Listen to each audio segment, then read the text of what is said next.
Goeiedag luisteraars, baie welkom by vandag se program.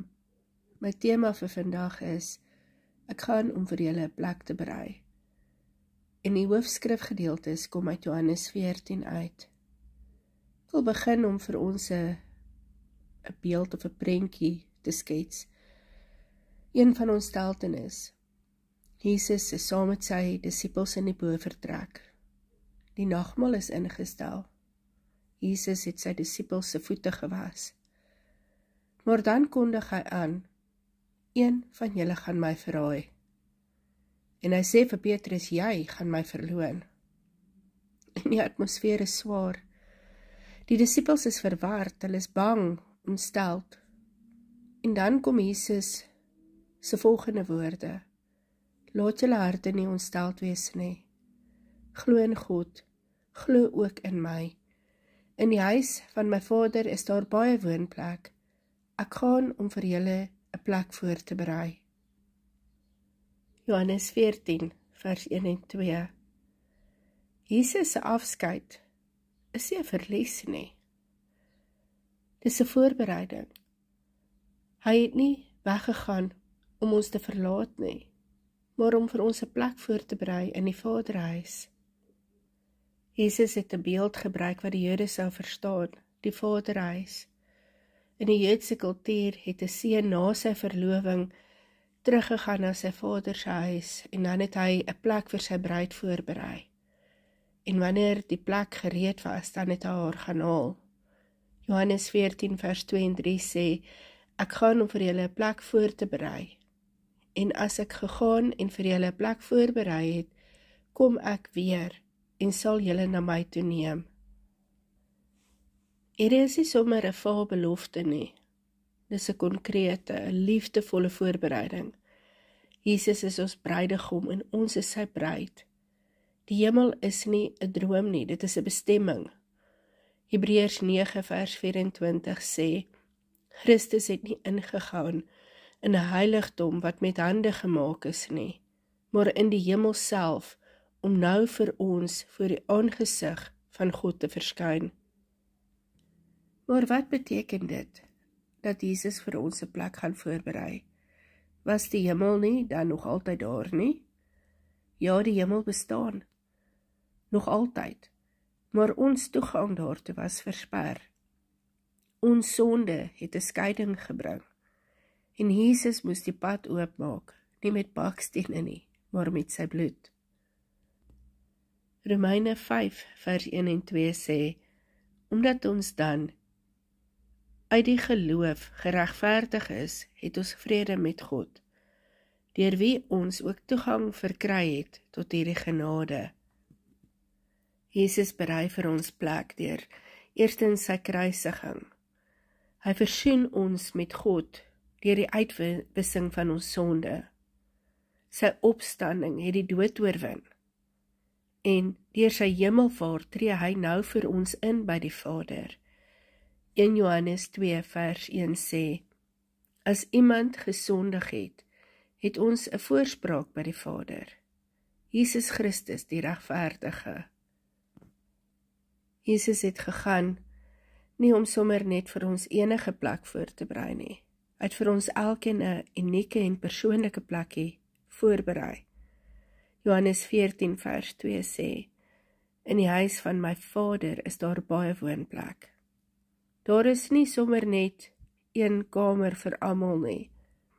Dis nie 'n massa slaapplek nie, maar dis 'n plek vir elkeen. Uniek, persoonlik, voorberei volgens jou roeping, jou gawes en jou pad. Openbaring 2 vers 17 sê, aan hom wat oorwin, sal ek 'n wit klippie gee, en die klippie 'n nuwe naam geskryf. Elke kind van God het 'n plek. Elkeen het sy eie persoonlike plek. In die Vaderhuis is daar plek vir elke gebrokene, elke verlore ene, elke herstelde. En die weg hiernatoe is deur Jesus self. Thomas sê, Here, ons weet nie waarheen U gaan nie. Hoe kan ons dan nou die weg ken? Dan antwoord Jesus om in Johannes 14 vers 6. Ek is die weg en die waarheid en die lewe. Niemand kom na die Vader behalwe deur my nie. Daar is nie 'n alternatiewe roete nie. Geen GPS, geen selfverbetering, geen godsdiensritueel kan jou daar kry nie. Jesus is die enigste weg. Handelinge 4 vers 12 sê, daar is geen ander naam onder die hemel gegee, waardeur ons gered moet word nie. Maar Jesus se woorde in Johannes 14 vers 3, moet nie net 'n troos wees vir ons harte nie. Dit is 'n uitnodiging tot verhouding. Ek kom weer en sal julle na my toe neem, sodat julle ook kan wees waar ek is. Dis nie sommer 'n algehele belofte aan die mensdom nie. Dis 'n persoonlike uitnodiging aan elkeen wat hom ken, en hom volg en hom vertrou. Die hemel is nie 'n reg nie. Dit is 'n gawe. En soos alle gawes moet dit ontvang word. Die uitnodiging vra vir 'n antwoord. Jesus sê nie, ek het 'n plek berei en julle sal outomaties daar wees nie. Hy sê ek is die weg. En die uitnodiging vra vir 'n keuse, 'n geloofsantwoord. Openbaring 3 vers 20 sê, kyk, ek staan by die deur en ek klop. As iemand my stem hoor en die deur oopmaak, sal ek ingaan.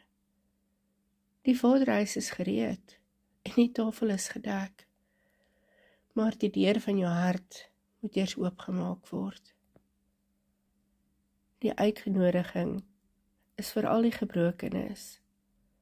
Die disippels was ontsteld, hulle was verward en bang, en tog was dit juis aan hulle, nie die volmaaktes nie, dat Jesus hierdie belofte gegee het. Die uitnodiging is nie vir die heiliges wat alles reg kry nie, maar die gebrokenes wat hom nodig het. Jesaja 57 vers 15 sê, ek woon in die hoogte en in die heiligheid, maar ook by die gebrokene en nederige van gees.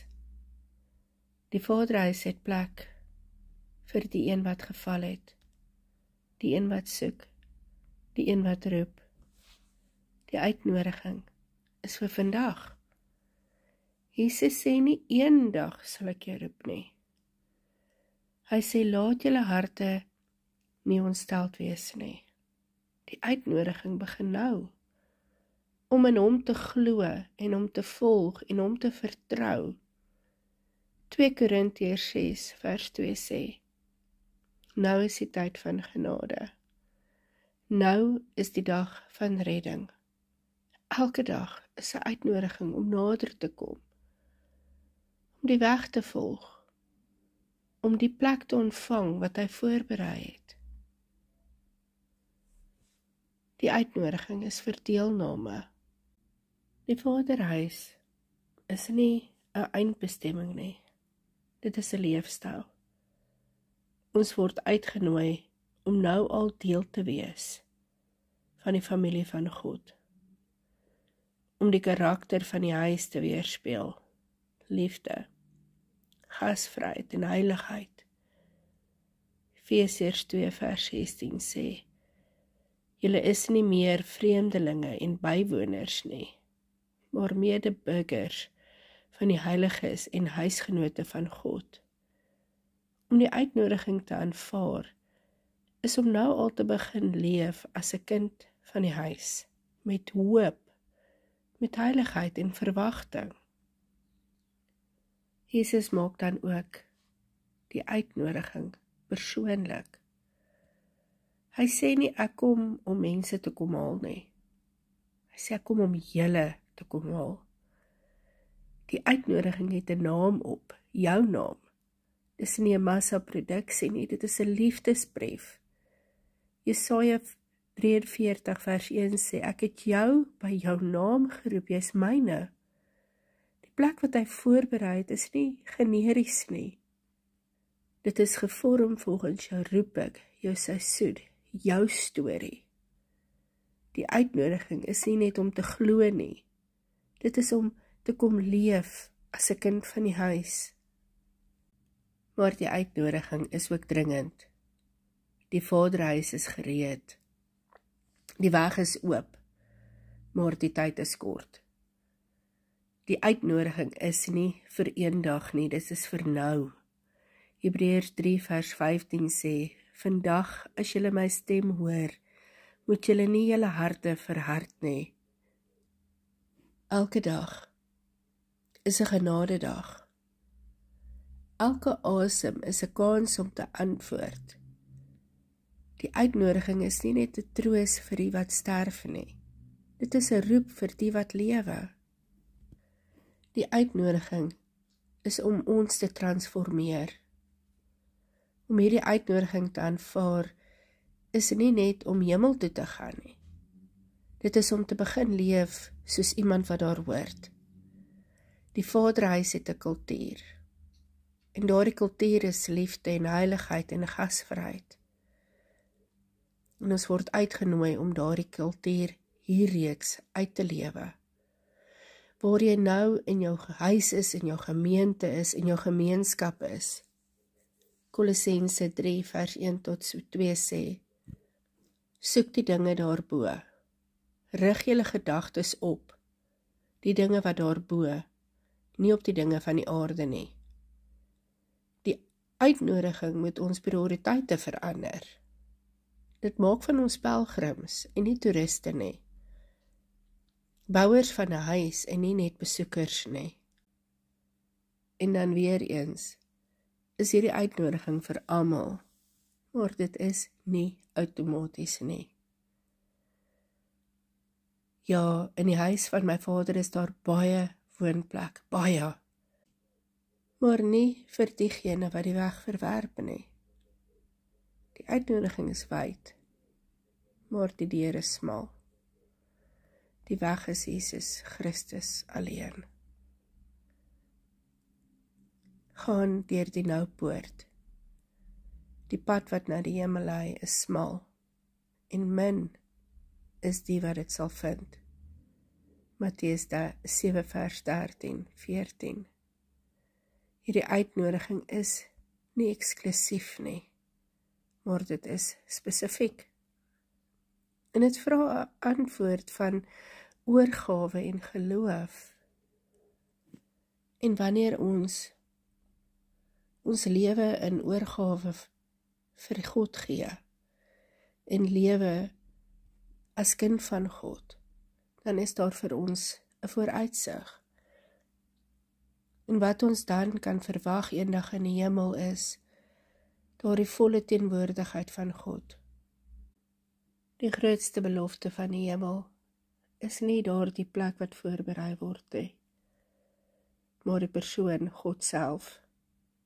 Openbaring 21 vers 3 sê, kyk, die tent van God is by die mense, en hulle sal sy volk wees, en God self sal by hulle wees. Daar sal geen skeiding meer wees tussen ons en God nie. Ons sal hom sien soos wat hy is. Daar sal geen pyn of dood of trane wees nie. Op aarde voer ons 'n stryd met daaglikse bestaan teen pyn en smart en trauma en angs en vrees. In die hemel sal hierdie volkome herstel wees. Daardie belofte lê in Openbaring 21 vers 4. Hy sal elke traan van jou oë afvee. Die dood sal nie meer wees nie, en ook nie droefheid en geween en pyn sal daar nie meer wees nie. Wat hier op aarde gebreek is, word weer heel. Wat hier gestroop is, word daar herstel. Ek dink ons skets vir onsself baie keer die prentjie van die hemel as hierdie wolke waarop almal loop. Maar die hemel is nie net 'n wolk nie. Dis 'n herstelde skepping. Openbaring 22 vers 1 en 2 beskryf dit as die rivier van die waters van die lewe, die boom van die lewe, die blare vir die genesing van die nasies. Dis 'n plek van natuur, genesing en gemeenskap. Dis ook 'n plek waar ons herenig word met ons geliefdes. 1 Tessalonisense 4 vers 17 sê, ons sal saam met hulle in die wolke weggevoer word, en so sal ons altyd by die Here wees. Ons sal weer saam wees, nie net met ons geliefdes nie, maar met Abraham, Isak, Jakob en al die heiliges. En daar gaan 'n feesmaal wees, soos beskryf in Matteus 8 vers 11. Baie sal kom uit die ooste en die weste en saam met Abraham, Isak en Jakob aanleen om te eet in die koninkryk van die hemele. Die hemel is nie 'n stil, koud plek waar lewelose mense net wandel nie. Dit is 'n feesmaal, 'n viering van genade.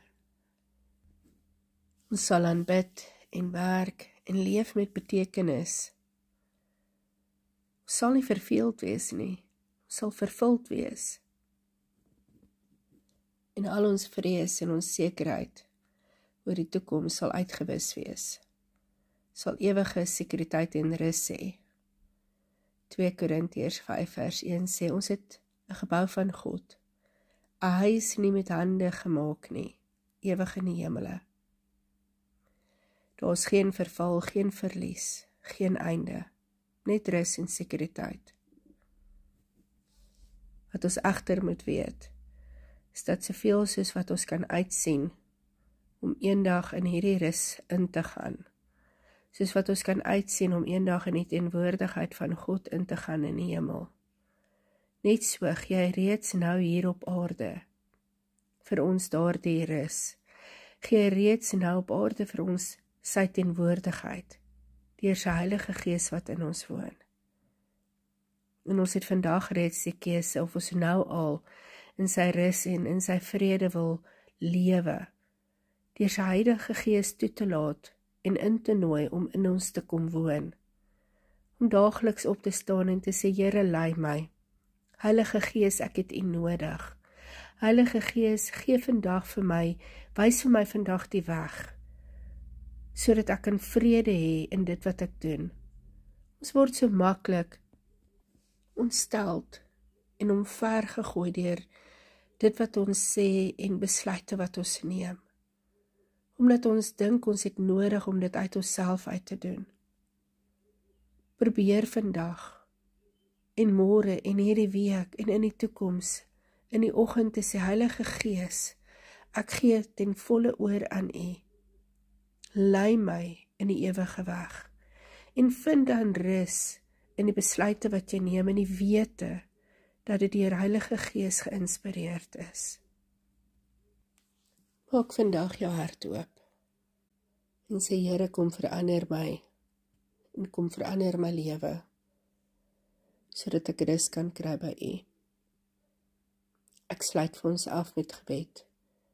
Here Jesus, dankie dat U nie weggegaan het nie, maar gegaan het om vir ons 'n plek voor te berei. Dankie dat U die weg is, die waarheid en die lewe. En help ons om in hoop te leef, met 'n verwagting te wag en met liefde nou reeds te bou aan U koninkryk en te lewe as kinders van God en as oorwinnaars. Ek loof en ek prys U in die naam van Jesus Christus. Amen.